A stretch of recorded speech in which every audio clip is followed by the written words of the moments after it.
the first thing that you're going to see is the difference in approach.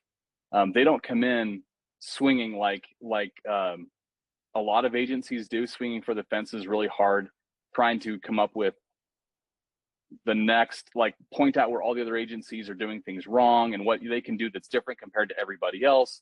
They come in talking to you like a partner, working with a whole team of people that's aligned in like a full stack. So I'm going to preface this a little bit. Generally speaking, when I work with full stack agencies, I'm typically underwhelmed because I see that each agency, even if they are a full stack agency that offers the full suite of products or services, so to speak, they usually have a core competency that they really gravitate towards. So they'll offer other kind of side services or other services to try to get the whole account, but they just don't have that breadth of competency. They're kind of like adding on to what they primarily do. And I've not seen that with Carbonbox. They have individual subject matter experts in each field and working with them, and then having a growth manager within that company that kind of unites all those different teams and all those different leaders and subject matter experts to help accomplish your goal as a business.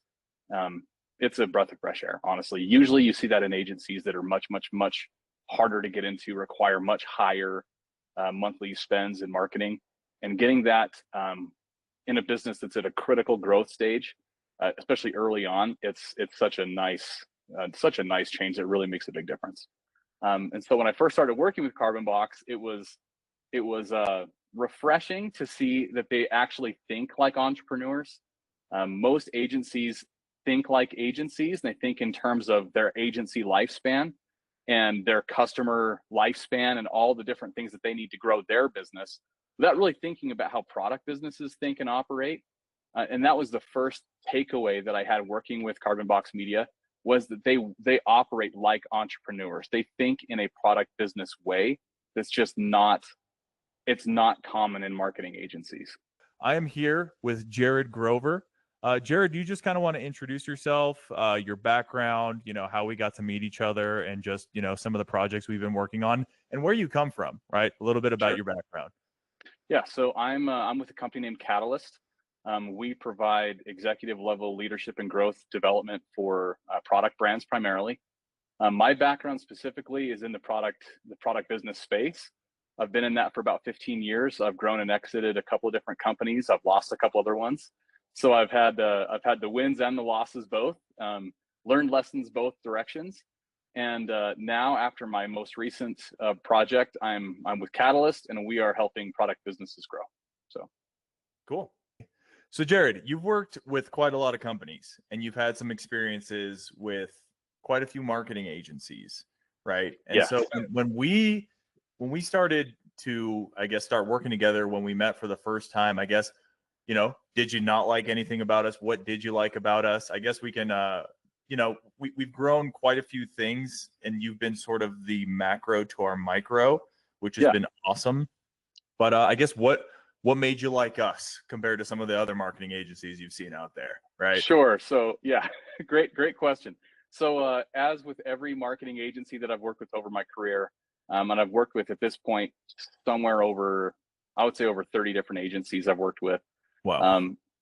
In that, I'm always suspect, and my opinion, or beginning with Carbonbox was no different. Suspect, not necessarily like outright negative, but just wanting to validate. So when I first stepped in with our first client, Bijou Build, whom we were working with Carbonbox Media to help grow. And so when I first started working with Carbonbox, it was refreshing to see that they actually think like entrepreneurs. Most agencies think like agencies, and they think in terms of their agency lifespan and their customer lifespan and all the different things that they need to grow their business, without really thinking about how product businesses think and operate. And that was the first takeaway that I had working with Carbonbox Media, was that they operate like entrepreneurs. They think in a product business way that's just not common in marketing agencies. And the irony behind that is your agency does have a longer lifespan if you do have a product focused agency, because guess what? Your clients stick around longer, right? Like if you're looking at COGS, you're looking at OPEX, you're looking at inventory, you're looking at every single cost, like figuring out what profitability actually means and then formulating a plan based on all that. I mean, if you're a marketing agency watching this at home, like watch you increase your LTV with your clients, right? Yeah, absolutely. Working with a whole team of people that's aligned in like a full stack. So I'm going to preface this a little bit. Generally speaking, when I work with full stack agencies, I'm typically underwhelmed because I see that each agency, even if they are a full stack agency that offers a full suite of products or services, so to speak, they usually have a core competency that they really gravitate towards. So they'll offer other kind of side services or other services to try to get the whole account, but they just don't have that breadth of competency.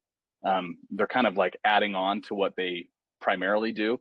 And I've not seen that with Carbon Box.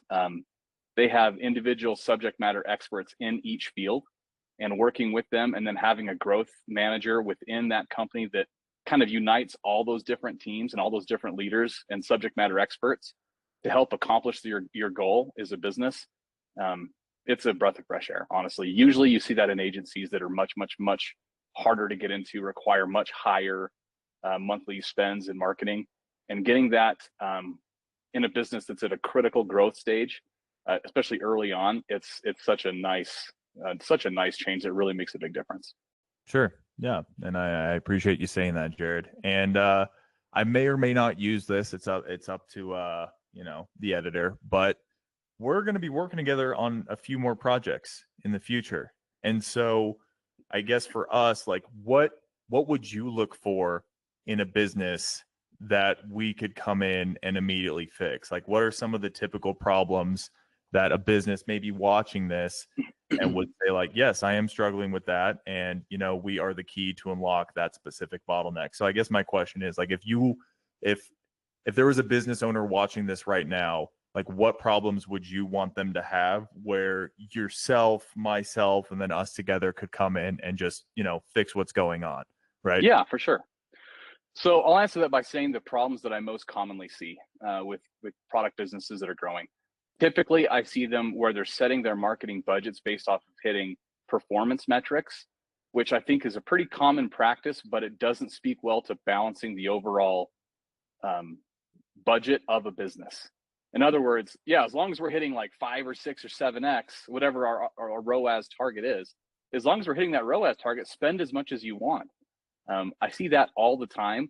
And what ends up happening is these businesses are just buying their own sales way too early on.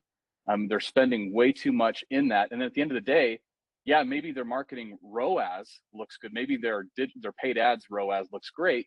But when you back out and look at the overall business itself, your marketing cost is just way, way, way too high overall.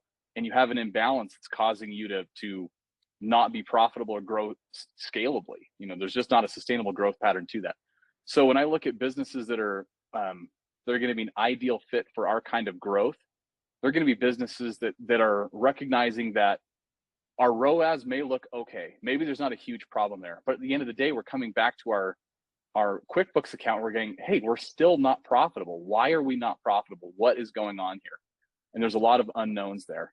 And so we come in and basically help clear things up. We look at your budgets from a holistic perspective, not just the marketing, but overall, and then come up with a great plan that balances your marketing budget against what your business growth plans are.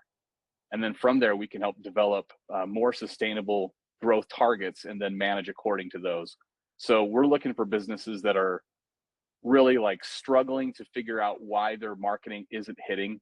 They're spending a lot of money. Maybe the ROAS looks okay, but the growth and the cash flow just isn't there. And that's all very, very fixable stuff.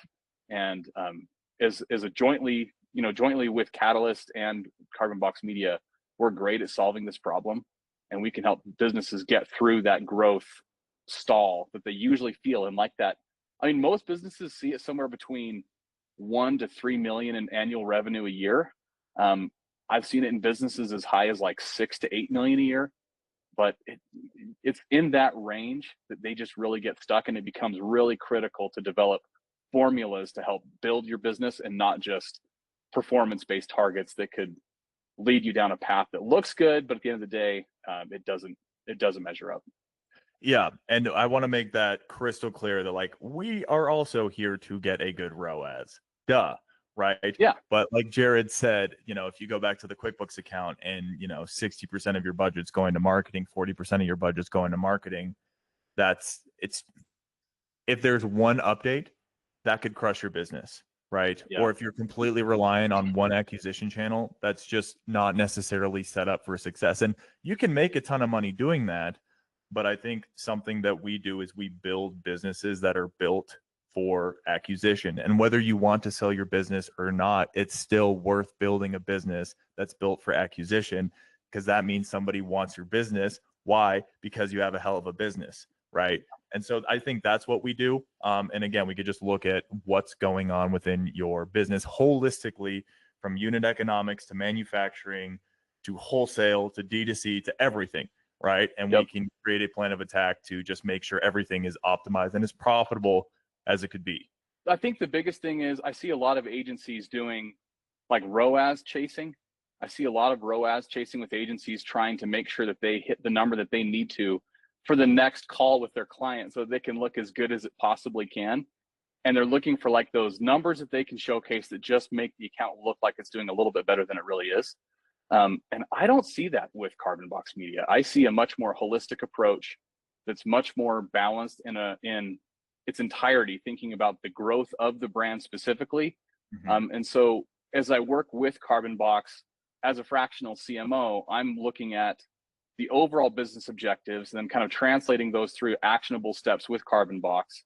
And then Carbon Box Media is getting into the trenches with it, because Meta is changing on a weekly basis, it seems, especially with all of the AI influence that we're seeing with Advantage Plus campaigns and Advantage Plus targeting audiences, all of it. It's so critical to have an agency that is well versed in how to engage and interact with all these changing landscape, really. Last question I have for you is to those watching at home and they're watching these videos, right? They're on our site. They're like, who is this guy with the mustache? What would you say to somebody who's considering working with us, but maybe on the fence? That's a great question. I would say number one, book a call to get an introduction to just understand their process and flow. The first thing that you're going to see is the difference in approach.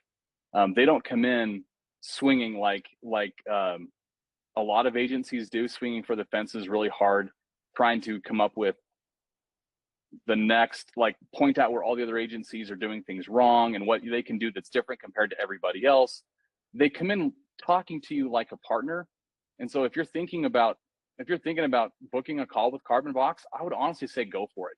Book that call, get familiar with the way that they communicate, the way that they talk through problems, objectives, understand what your business needs are, and then make a plan based on those business needs. That's the biggest thing for me is a fractional CMO, is making sure that I've got an agency that's aligned with the business targets, and getting an agency that's ready to get on board with that vision, even if it is not what they typically do with other clients. Seeing that responsiveness has been a game changer, in my opinion. So Jared, I believe that's it, man. Thank you for being here. Any final thoughts? I think I'm out of questions on my end. No, I would just say that if you're a business that feels like you're not able to grow at the rate you want to, and you feel like it's because of cash flow, I promise there are other problems going on that are deeper, that that are harder to recognize. And when you pop the hood and really get into the numbers of it, you really need to look at your overall expenses, your overall budget, develop a plan based on that, and don't just look at what my paid ads is doing. That's not enough. You need to look at what your SEO presence is like. What is your site traffic like? What is your site conversion rate? What does your bounce rate look like? What is the click-through rate of your ads? What's the frequency of your ads? There's so many metrics to look at. And if you're just focusing on ROAS, like most people are as business owners, you're not getting enough of the picture, and it will lead you to build an unsustainable business that looks better than it really is. But at the end of the day, you just don't have the money you need to grow. So that's really what I would say.